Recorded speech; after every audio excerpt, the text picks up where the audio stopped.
Minutos para las 8 de la noche. Estamos en el último bloque de Mirada Crítica y para repasar, ¿no?, algunos datos, lo hemos ido mencionando a lo largo del programa, pero nunca está de más recordar cifras, sobre todo en lo que es la región capital, la capital de la provincia de Buenos Aires, nuestra ciudad, que ha visto las últimas semanas un aumento exponencial del virus, que no deja de preocupar y que incluso ha hecho que no solo La Plata, sino toda la región del área metropolitana, el AMBA, que ha sido de las más afectadas,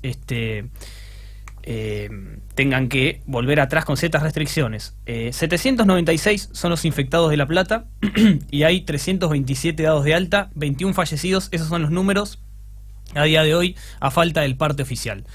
Tenemos en comunicación telefónica al ex juez Luis Federico Arias.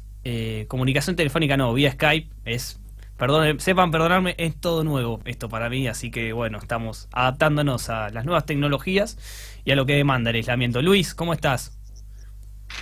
Hola, ¿qué tal? Muy buenas noches. Buenas noches, gracias por el tiempo. Y bueno, Luis, vamos a tocar una temática que quizás es para empezar, ¿no? Te lo han preguntado mucho, has hablado mucho al respecto, pero nunca está de más recordarlo, y más en este momento donde están saliendo a la luz tantas cosas, ¿no? Del manejo judicial, ejecutivo y demás de la gestión de Cambiemos, sobre todo en lo que fueron los espionajes ilegales y varias de las causas, ¿no?, que se iniciaron contra opositores o jueces, como fue tu caso, por ejemplo. Sí, en muchos momentos con causas que no eran reales o que estaban sacadas de contexto. En tu caso personal, y ahora lo vas a contar con más detalle, lo hemos charlado en otras ocasiones, pero bueno, para quien nos esté escuchando y no esté al tanto, te iniciaron un jury, el jurado de enjuiciamiento del Consejo de la Magistratura, por el contenido de tus sentencias, tildándolo, y corregime si me equivoco, ¿no?, en algún aspecto de arbitrario. Si querés dar detalles, todo tuyo. Bien. Bueno, en realidad no fue el Consejo de la Magistratura. Aquí el Consejo de la Magistratura en la provincia de Buenos Aires tiene como función la selección de los magistrados, pero no la remoción. Aquí hay jurados que se integran con legisladores sorteados. Bien. En mi caso es de 2 de Cambiemos, 2 del Frente Renovador y 1 por el Frente del Frente para la Victoria, y debería integrarse por otros 5 miembros del ejercicio de la matrícula profesional, abogados de la matrícula. Pero en realidad, por un acuerdo de la Corte Suprema, una acordada, los que intervienen son siempre los representantes de los colegios de abogados, que también cumplen funciones políticas y que en la mayoría responden a Cambiemos. Y bueno, lo que hicieron es... cabe aclarar que mi juzgado no tenía denuncias de nadie, ni de abogados, ni de particulares, no tenía conflicto con los empleados, al contrario, hicimos un gran equipo de trabajo, no tenía causas atrasadas, no se elegía en el mejor juzgado los abogados todos los años. El Colegio de Abogados hace una encuesta con la Facultad de Ciencias Económicas donde evalúa distintos aspectos del servicio de justicia, y todos los años nos distinguían con el mejor juzgado, con promedios que están muy encima de los otros juzgados de La Plata. Bueno, no tenían en absoluto, mi único ingreso siempre fue el de juez, ni siquiera tenía cargos docentes porque me dediqué enteramente a la función jurisdiccional, de modo que no tenían absolutamente ningún motivo para excluirme del cargo. Entonces, ¿qué hicieron? Tomaron 21 sentencias judiciales y las presentaron como irregularidades.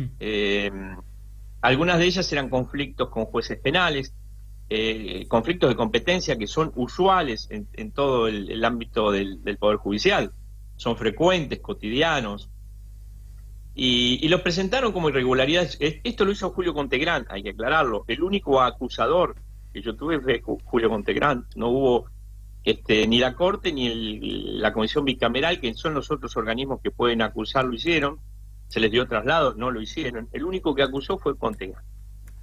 Y bueno, como decía, usaron el contenido de mis decisiones judiciales para presentarlo frente a la prensa como abuso de autoridad, irregularidades, arbitrariedad. No, porque arbitrariedad es un vicio de la sentencia. Puede ser remediado en una cámara, en la Corte, pero en general lo que hicieron fue inventar cargos, porque Bien. los jueces tenemos como protección en todo el sistema jurídico occidental. El hecho de parte de nuestra independencia es no poder ser juzgados disciplinariamente por el contenido de nuestras decisiones jurisdiccionales. Es como la libertad de expresión o la libertad de prensa para los periodistas. Imagínate si los periodistas tuvieran que desfilar todo el tiempo por tribunales dando explicaciones de por qué opinó tal cosa o tal otra, o por qué entrevistó a Arias y no entrevistó a otro juez. Imagínate si eso fuera así. Existiría una censura, los periodistas no se animarían a dar opiniones críticas porque tendrían miedo a que los procesen, ¿no? Bueno, en el caso del Poder Judicial pasa igual. Tal cual. Luis, perdón, te quería hacer una pausa acá sobre un tema que me parece que en algunos casos se malinterpreta, antes de que sigas, para hacer una aclaración. Como bien decís, los jueces no pueden ser juzgados por el contenido de su sentencia, por lo menos en los sistemas occidentales. Al igual que, como decís, sería censura si a un periodista se lo juzgara por sus opiniones. Ahora, ¿bajo qué criterio se estima? Porque muchas veces, y de vuelta estamos rozando tecnicismos, corregime si me equivoco, pero a muchos jueces se los ha acusado a veces de arbitrariedad en sus decisiones. Entonces, ¿bajo qué parámetro se puede deducir que un juez actúa en forma arbitraria en un fallo? No, bueno, si la arbitrariedad es un vicio técnico de la sentencia. Hay todo un desarrollo doctrinario acerca de lo que es arbitrario. Y si una sentencia es arbitraria, está la Cámara para revocarla, están las Cortes, no el juicio político. ¿Se entiende? Sí. Entonces, lo que pasa es que nosotros no tenemos un desarrollo institucional adecuado para llevar adelante esta protección. Imagínate lo que sucedió, por ejemplo, con los jueces que disponían prisiones domiciliarias hace poco tiempo a partir de los riesgos de la pandemia. ¿Qué hicieron estos jueces? Ponderaron el derecho a la salud, por un lado, de las personas privadas de su libertad, el riesgo de que contraigan el coronavirus, y por otro lado, la seguridad de la ciudadanía, los antecedentes personales y los informes del servicio penitenciario. En fin, hay toda una valoración de bienes jurídicos. Esto sucede permanentemente cuando el presidente de la nación dice: yo privilegio la vida frente a la actividad económica. La economía va a caer, sí, la tengo que perjudicar, pero para salvar la vida. Hace lo mismo que un juez, pone en valor distintos bienes jurídicos dignos de protección. Bueno, sí hay. ¿Qué pasó en eso? Bueno, inmediatamente la amenaza de juicio político. El presidente de la Cámara de Diputados lo dijo, no cualquiera, que forma parte de esta coalición de gobierno. Cuando el presidente dijo: no vamos a intervenir, no vamos a presionar a los jueces, el presidente de la Cámara de Diputados decía: yo voy a iniciar juicio político contra los magistrados que dispongan prisiones domiciliarias. Y de hecho, al juez Violini, de la Casación Penal, que a uno, esto es independientemente de que te puede gustar o no la decisión judicial, pero lo que no podés hacer es someterlos a un juicio político. Bueno, finalmente esos juicios políticos nunca llegan a nada, ¿no? Es un aprovechamiento político, electoral o para ganar partidarios que lo utilizan como una herramienta política a las decisiones jurisdiccionales. Esto pasa permanentemente. Pero en mi caso, tomaron la decisión de antemano de destituirme. Ya estaba tomada la decisión. Nosotros nos dábamos cuenta porque articulábamos defensa de todo tipo y no prosperaba nadie y todos lo decidían rapidísimo. O sea, que habían tomado la decisión antes de, no importara la defensa, no nos escucharon, no presentaban los escritos y lo decidían al otro día, ni siquiera los habían leído. Nos dábamos cuenta de esa situación. Bueno, fue una arbitrariedad total, y la mayoría de las sentencias que a mí ellos consideraban irregulares eran protectorias de derechos fundamentales. Por ejemplo, haberle otorgado a una persona privada de su libertad justamente la posibilidad de que lo atienda en un hospital público porque tenía una infección generalizada, una septicemia que corría riesgo su vida. Entonces necesitaba un tratamiento que no se lo podían dar en el servicio penitenciario. Eso para ellos era una irregularidad. ¿Por qué? Y porque la competencia era del juez penal. El juez penal efectivamente planteó una cuestión de competencia, pero eso se resuelve en la Corte. Al juez penal le interesaba la competencia, no le interesaba la vida del preso. Ujú. Entonces, bueno, yo privilegié la vida del preso por sobre las cuestiones formales, pero además porque la Constitución nos da competencia, demandaba al Estado por un derecho a la salud, no era una cuestión penal. Bueno, interpretaciones jurídicas, porque el derecho no es unívoco, no hay una solución jurídica para cada caso. Si esto fuera así, si la cuestión fuera binaria, pondríamos una computadora y listo, se acabó, eliminamos todo el Poder Judicial, nos ahorramos un montón de guita, sin jueces, sin empleados, nada, ponemos computadora y te da la solución jurídica como en un jueguito, de la PlayStation, ¿no? Que manejan lógicas binarias. Bueno, esto no es así. Administrar justicia requiere expedirse en cada caso concreto, en cada caso particular, ver la situación de cada persona y ponderar derechos que muchas veces están en colisión. Bueno, todo esto no puede ser sometido a juzgamiento. Siempre dentro de un rango de racionalidades posibles, salvo que un juez decida un disparate, no una cosa que está fuera de toda lógica. Pero mientras una decisión judicial sea una derivación razonada del derecho vigente, no puede ser sometido a juzgamiento disciplinario. Bien, quería hacer un paréntesis bueno, acá, perdón, pero sí. Pensando también, esto es una pregunta no retórica, pero sí, por un lado se dice que a los jueces no se los puede juzgar por el contenido de sus sentencias, pero por otro, si una sentencia es disparatada, se lo puede juzgar por mal desempeño. Entonces, ¿dónde está la barrera entre respetar la decisión del magistrado y señalar que tuvo un mal desempeño o la sentencia no actuó acorde a derecho, por ejemplo? Pero es que no puede decidir eso un jurado de enjuiciamiento.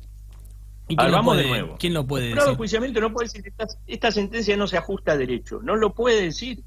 En mi caso lo hizo. Pero no puede decir. Porque justamente no pueden ser juzgados por el contenido de la sentencia. Si una sentencia no se ajusta a derecho, están las cámaras de apelaciones para revisarla. No un jurado de enjuiciamiento. No es una cuestión disciplinaria. Ahora, si un juez, si descubrimos que el juez dictó una sentencia porque hubo un cohecho, porque alguien le pagó para que dicte esa sentencia, es otra cosa.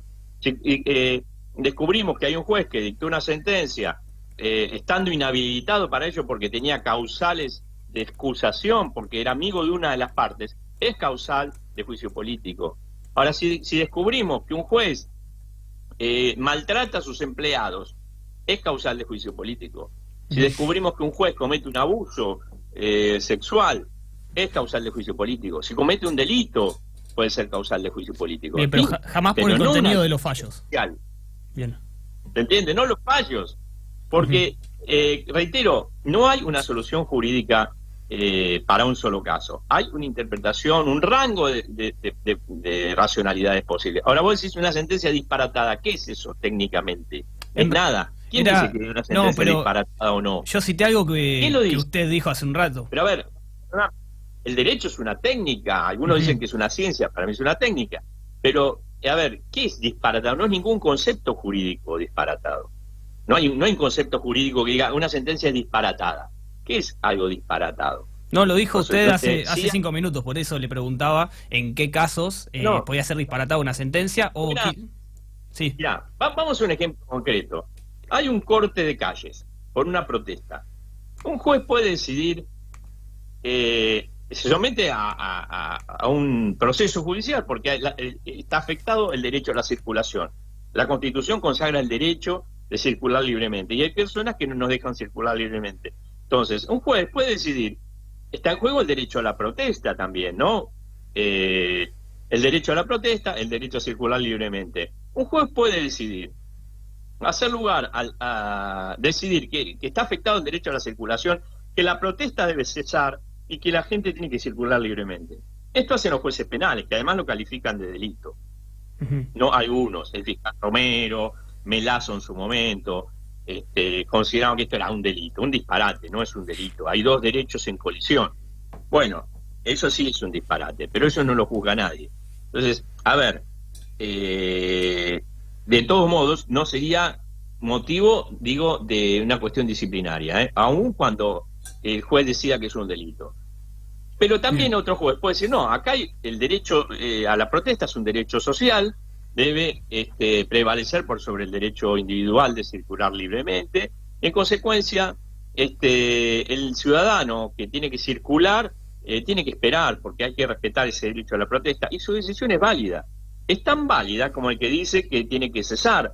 Y habrá un tercer juez ecléctico, que nunca faltan los eclécticos, que diga, no, hay que armonizar ambos derechos, entonces corten una parte de la calle y la otra parte déjenla libre para que circule la gente.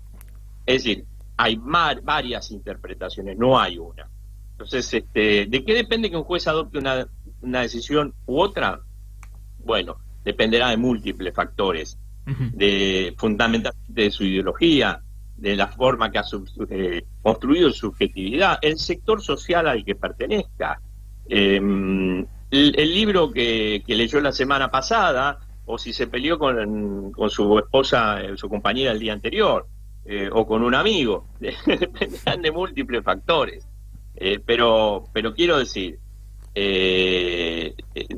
siempre que se adopte una decisión que esté dentro de un rango de racionalidades posibles. Ahora, si un juez está en conflicto el derecho a la protesta frente al derecho a la circulación y decide que en ese marco el padre del chico que está haciendo la protesta tiene que castigar a su hijo, es disparatado. Ahí sí no entra dentro de un rango de racionalidades posibles, porque no es lo que se debate. Bien. Pero eso es muy raro. El juez, es muy raro que eso ocurra. No está dentro ha ocurrido de lo habitual. Pero, claro, Y Luis, lo para ir cerrando, pues estamos ya llegando al final del programa. Como no, nos quedamos sin tiempo, esto la verdad que da para un debate mucho más extenso, que lo vamos a retomar probablemente en otro programa. Pero para cerrar, entonces, para quien nos enganchó tarde, un juez nunca puede ser juzgado por el contenido de sus sentencias, sí por conductas que no tengan que ver con lo estrictamente jurídico, es decir, con sus decisiones o fallos, sino por mal desempeño de su labor. Claro, pero además sí puede tener que ver con la sentencia, pero la sentencia en sí misma, esto que te digo, por ejemplo, un cohecho, alguien le pagó, tiene que ver con una sentencia, tiene que ver con una decisión judicial, pero digamos, la sentencia en sí misma, el contenido, su criterio, su forma de ver el derecho no puede ser sometida nunca a un proceso disciplinario, que es lo que hicieron conmigo, y reitero, todas protectorias de derechos fundamentales, y por eso los organismos de derechos humanos plantearon mi destitución frente a Naciones Unidas, y es probable que en algún momento haya alguna condena al Estado argentino por esa situación. Bien, estaremos entonces cerca de las novedades nuevamente en Diálogo. Luis, muchísimas gracias por el tiempo y te esperamos en otro programa. Sos bienvenido. Cómo no, con todo gusto. Estábamos en comunicación.